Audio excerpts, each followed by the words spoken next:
Good morning student. आज के lecture में हम सेल वॉल पढ़ेंगे। ओके, नाउ सेल वॉल की इंट्रोडक्शन अगर हम देखें तो सबसे पहले इसको रॉबर्ट हुक ने देखा था in the year 1665 in the cork cell. ये आपने पहले पढ़ा हुआ है ये। ओके, फिर हम आगे अगर हम देखें तो इट इज़, अगर डेफिनेशन देखें तो it is a semi transparent barrier or a boundary or a covering of the cell, and it is present between the cells of plant cell, then animal cell, then protist, prokaryotes।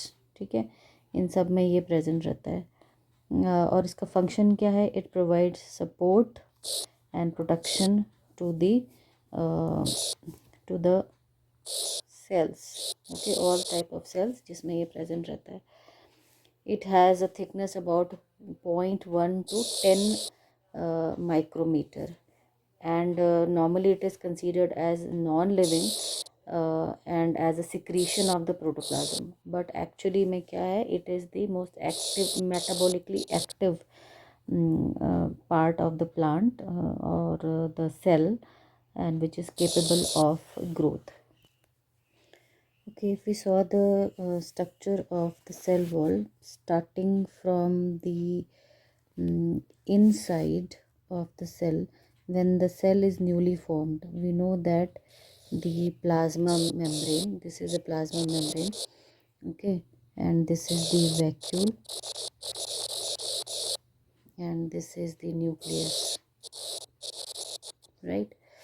So first of all, it was covered with the primary wall. Right, you can see the primary wall is quite far from the plasma membrane. Why? Because initially when the cell is formed, plasma membrane secrete the primary wall, right? And when as the cell mature, the primary wall, the plasma membrane keep on secreting the secondary wall, then the tertiary wall, so that the primary wall is pushed towards the outside. Okay, so you can see here it is pushed outwards. So this is the primary wall here. Inside the primary wall, the first layer of the secondary wall. Okay, first layer फिर primary wall के अंदर होगी, फिर जो second layer है ये वाली, ये उसके बाद होगी, फिर अंदर वाली जो है सेकेंडरी, थर्ड सेकेंडरी वॉल होगी।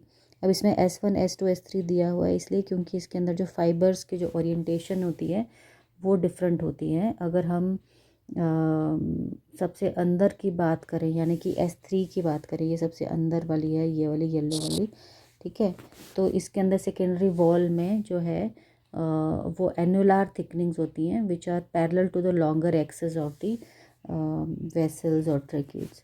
फिर उसके बीच वाली जो होती है सेंटर वाली, वो एक पर्टिकुलर, ये पैरेलल में होती है, ये पर्टिकुलर एंगल में होती है थिकनिंग। वुड फाइबर्स इसके एग्जांपल्स हैं।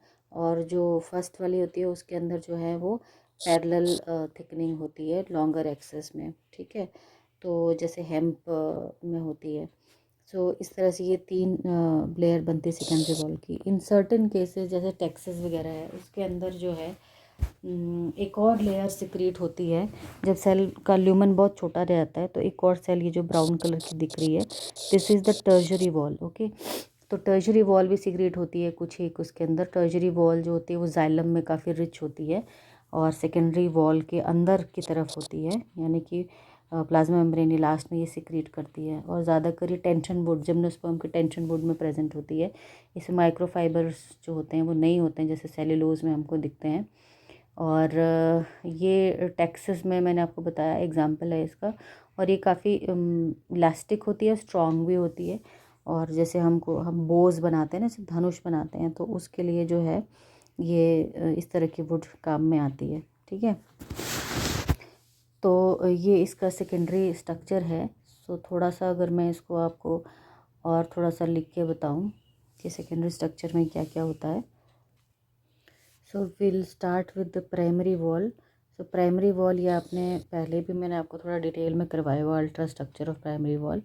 So primary wall is the first formed wall after middle lamella, ठीक है। दो सेल के बीच में आपको पता है कनेक्टिंग जो है वो मिडल लैमेला होता है, जो मैंने यहाँ पे ये पिंक इसमें बनाया हुआ है, दिस इज़ मिडल लैमेला। इसके अंदर, ठीक है। जो पहली वॉल जो बनती है, राइट, वो होती है primary cell wall. This wall is optically active, that is anisotropic, and it develops to inner to middle lamella. ये आपको बताया मैंने. It is thin and it has the capability to grow, and it consists of microfibril. ये आपको detail में बताया मैंने. Microfibril which are made up of cellulose. Cellulose are nothing but the 1,4-beta glucan chain which are embedded in the gel matrix. The orientation of the microfibril shears are irregular. If you see the orientation of secondary wall, they are quite regular, like perpendicular, parallel, right?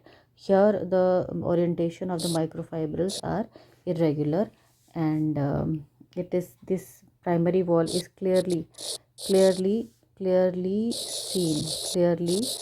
seen in the meristematic tissues or meristematic cell, जहाँ पे सिर्फ primary wall होती है. Why? Because this meristematic cells are in growth phase. तो growing phase में हमको secondary wall बन जाएगी तो ग्रोथ नहीं होगी. तो मेरिस्टेमेटिक सेल में हमें जो प्राइमरी वॉल है वो बिल्कुल क्लियरली नज़र आ. सो सेकेंडरी लेयर डिस्कस करने से पहले आपको प्लाज्मा लेमा के बारे में बता दूं. सो प्लाज्मा लेमा जो है वो एक इंटरसेलुलर लेयर होती है between two cells. Okay, and it acts as a glue और सीमेंट. इसकी जो कंसिस्टेंसी होती है, it is gel like and made up of calcium और magnesium पिक्टेट्स.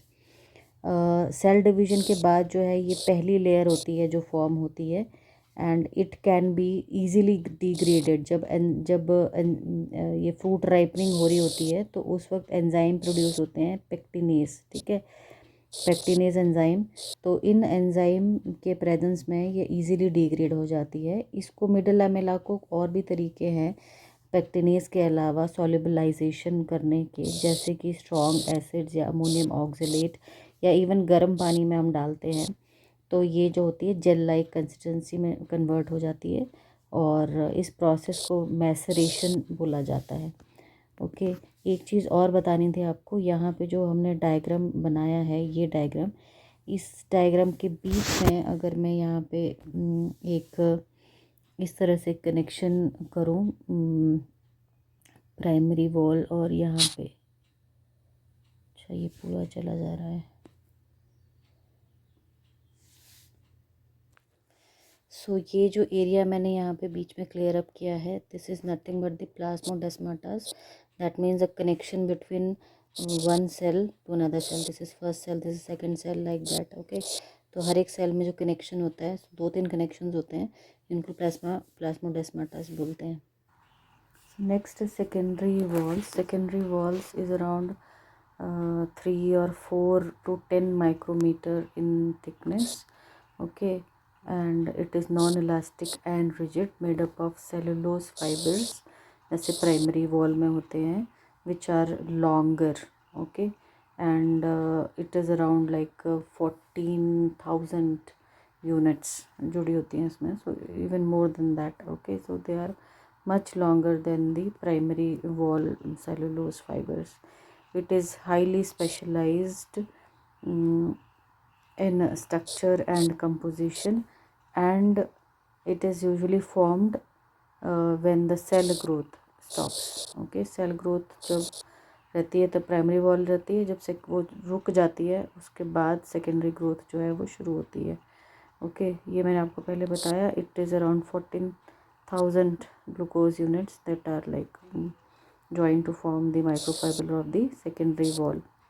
Okay, it is formed in the layers, formed in layers. ठीक है, layers में बनती है S1 S2 S3 starting from the inside by secretion of the plasma membrane. plasma membrane secrete करती है. ठीक है, तो S1 जो होती है सबसे पहले जो बनी होती है, it is pushed outside. और कब? जब सेकेंडरी वॉल जो है वो बनने लगती है.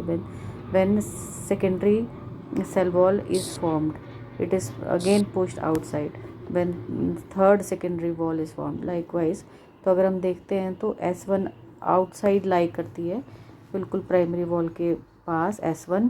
ठीक है, फिर S2, फिर S3. सो S1 के जो माइक्रोफाइब्रिल्स होते हैं वो फाइब्रस होते हैं नेचर में, and they lie parallel parallel to the long axis of the cell, for example hemp plant में, ठीक है। और फिर उसके बाद जो हेम्प होता है, फ्लोएम के जो फाइबर्स होते हैं, ठीक है, और वो होते हैं जैसे कपड़ा वगैरह बनता है। और फिर S2 के जो माइक्रोफाइबर होते हैं सेकेंड लेयर के, वो हेलिकल होते हैं और they lie at an particular angle to the cell axis, for example wood fibres. और जो थर्ड लेयर होती है S3 लेयर सेकेंडरी वॉल की, उसमें जो थिकनिंग होती है वो एनुलार होती है ना, तो एनुलार माइक्रोफाइबर प्रेजेंट होते हैं और वो परपेंडिकुलर होते हैं, perpendicular to the long axis of the cell, for example vessels and tracheids. Secondary wall में एक और चीज़ देखने को मिलती है, सेकेंडरी वॉल जो है it often shows the deposition of suberin and cutin, okay. और ये इनमें क्या होता है, इनमें अमॉर्फस लिग्निन होता है जो कि हाइड्रोफोबिक होता है और ये वाटर को रिप्लेस कर देता है। तो वाटर को रिप्लेस करने की वजह से क्या होती है, उस पर हार्डनेस आ जाती है सेकेंडरी वॉल में, ठीक है। और सेकेंडरी वॉल जो है वो माइक्रोफाइब्रल की जो ओरिएंटेशन होती है उसमें जो एडजेसेंट लेयर्स की वो अक्सर ऑपोजिट चलती है। वाई? बिकॉज इससे टेंसाइल स्ट्रेंथ जो है सेकेंडरी वॉल की वो बढ़ जाती है और इससे सेकेंडरी वॉल की जो लोड बेयरिंग कैपेसिटी होती है वो भी इंक्रीज़ हो जाती है, ठीक है। सो एक कभी कभी हमें टर्शरी वॉल जो है वो भी मिलती है, ठीक है, द फोर्थ पार्ट। तो occasionally it is secreted inside the secondary wall और इसमें जाइलम जो होता है वो ज़्यादा होता है, लेकिन माइक्रोफाइब्रल्स जो होते हैं फाइब्रल्स एब्सेंट होते हैं, right. It is usually seen in the tension would of the gymnosperm. और ये एक तरह की स्पाइरल टर्शरी थिकनिंग्स होती हैं सेकेंडरी वॉल के इनसाइड टेक्सस प्लांट में, और इस वजह से ये टेक्सस को जो है इलास्टिसिटी प्रदान करती है, ठीक है। It is elastic and yet it is strong and therefore it is used to make bows, है ना। बोज जो धनुष जो होता है, धनुष जैसे बनता है ना धनुष, ओके। तो ये जो बोज हैं इसको बनाने में ये हेल्पफुल रहता है, ठीक है, आपका टर्शरी वॉल टेक्सस की।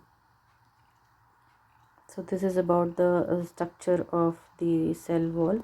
इसको हम नेक्स्ट कंटिन्यू करेंगे थोड़ा सा और नेक्स्ट उसमें, जिसमें हम पिट्स और प्लाज्मोडेस्माटास के बारे में थोड़ा सा आपको बताऊंगी मैं, ठीक है।